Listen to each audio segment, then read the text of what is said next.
Hi, welcome back to the Aroundtable. I am your host, Steven, and this is Gio. back in the theaters once again. This one we're seeing Marvel's Thor: Love and Thunder, starring Chris Hemsworth and Natalie Portman. Yeah. Your thoughts? Oh, your turn. Your turn. Okay, I was first before. I'm going to do the tacky dad joke first. I was thoroughly entertained by this movie. If you didn't like Ragnarok's, the comedy bits, you're not gonna like this. This brings the comedy more extreme. It's a lot more wackier. So I can see diehard Thor fans who are into the serious Thor not liking this movie. It is very wacky and slapstick comedy kind of thing going for it.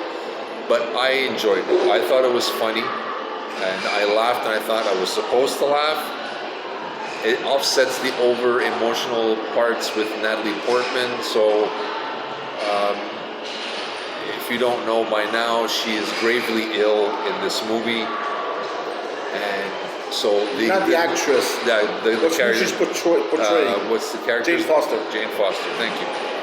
Jane Foster is gravely ill in this movie, and she needs the hammer. Not Thor hammer, but. Get your mind out of the gutters, you guys. Sorry, the hammer. Come on, man. Sorry. Other than that, I thought it was entertaining. Everybody's really good together. Great special effects. I saw it in IMAX 3D. I think it's worth it for that.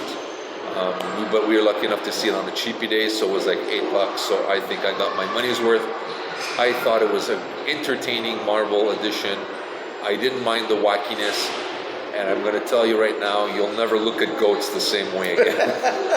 They're the two best duos in the film. The newest comedic duo, besides us, right after us, will be these goats. They're really good and not bad, but they were goading for it. That's what I say. I liked it. I was entertained, thoroughly entertained. Hammer time this time, okay? Stop. For myself, look. The comedy was an extra spice to it from being very serious storyline, okay? And I like the comedy there. I laughed. Like if you see our podcast with the Minions, the little chuckles you had there in Thor, I was laughing certain crazy moment. So it was very funny to break the ice and all that. The storyline with Jane Foster and Gore, the God Killer and all that. Overall, the visual and everything is very well done. I mean, I still chuckle with Chris when he was talking about the woman he loved, and Thor when you see on TV the commercial, and Thor puts his face in there, he thinks he's talking about himself. Yeah. It's hilarious, but it's very well done. It's not really Thor comic book version that are very serious, like he's very Shakespearean, thou shalt not. But there is moments that he kind of goes against his grain and everything. He admits his feelings and everything. But overall, I enjoyed it. Is it the best Marvel? I wouldn't go there. But I was very much entertaining. And if you go with a date, she will love it, or he, whoever it is, because it is a nice breaker, the comedy. The one thing I didn't like at all, I can't stand, was Gore. Why do aliens always have to be humanoid? Because in Gore, in the comic book, he has no nose. It's kind of like a palate and this and that. It looked very alien. They should have stuck to him being alien, saying the alien race look alien. That's it. I mean, how much money will it cost for the cosmetic and all these kind of things? Because he looked like a pathetic schmuck human of the olden days, of the Conan Barbarian times. And that's how he looked, and he's transported to the future, whatever. It looks like a human being. They should have went completely alien looking, like the way he looked in the comic book. Because in the comic book, he looks more weird, more scary, and more threatening. While here, you don't know if you feel sorry for him or not sorry for him. That's the only thing I don't like. Gore should have looked exactly like the way he looked in the comic book, or even more scarier. And more or less than everything else, I enjoy it. There's two little spooky little pop scenes at the end. Post credits. Thank you very much. That's what I was looking for. And they're both, I kind of seen it coming, kind of sense. I'm not going to tell you nothing, but they're both okay. And Personally, I enjoyed watching Thor, especially when they took off everything out of him. And he's buck naked there, all the girls are fainting and everything, you know? And I had to put water on Steven's face, goes, Steven, wake up, wake up! Well, I saw the hammer. There you go, you see? Back to the hammer. So it's not, look, it's as I said, it's worth going to see any person want to go see it. Back to gore, when you said it, it's Christian Bale who played Batman. I kind of liked him, but I think they left him more as Christian Bale because he sells tickets. He sells tickets.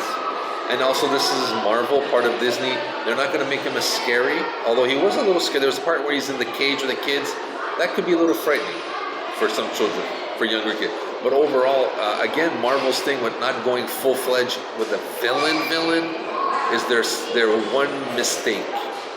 You know, they need a villain that's going to be bad. And he's doing it for a good reason, so you kind of not hate him. But sometimes you want a villain to be a villain, you know? Yeah, but don't judge a book by its cover. Just because a thing looks ugly or evil and bad doesn't mean it is evil. I know, but I mean, we always get like a villain it's always because something happened to something in their family and we've seen that a million times. Can't we just have like a bad guy who's just bad and wants to conquer? Well, because... that's the thing. There's never been a real... Like in there's a villain and there's a villain. You know, this is like, again, he's kind of a villain, but... Well, he wasn't a villain, he was a great guy. Yeah. And something happened to him and changed him into a villain. Yeah, but the way what he wants to do, his end mission, is to get, you know, who back, right? We're not going to sell it, not to give spoilers, but it's kind of like, that's a good thing that he wants to do. But it's like Spider-Man's thing, ultimate power, ultimate corruption.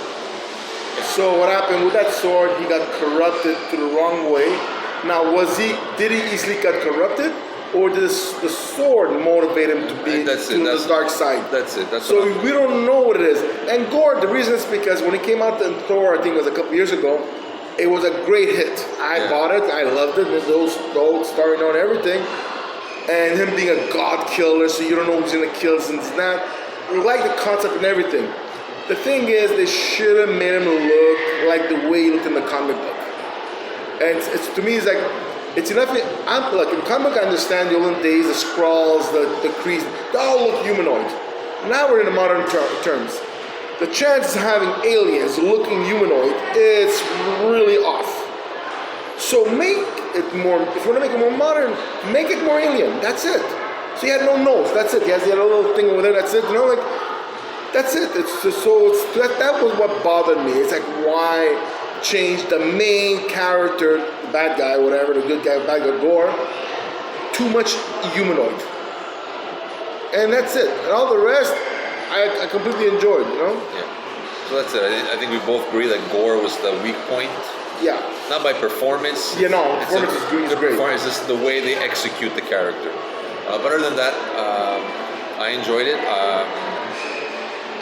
You're gonna laugh a lot. You have a good laugh. Again, I can see some fans who are hardcore Thor who think Thor should be super serious, like the first two movies.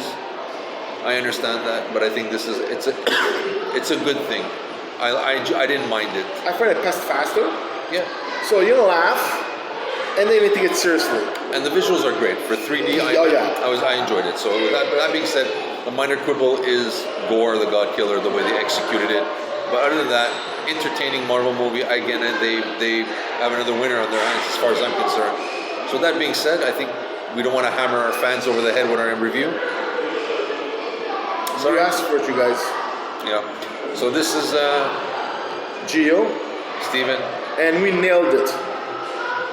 Hammer time. Hammer time. Signing off. Hit the like button, subscribe. We'd love to hear from you, and take care. See you soon.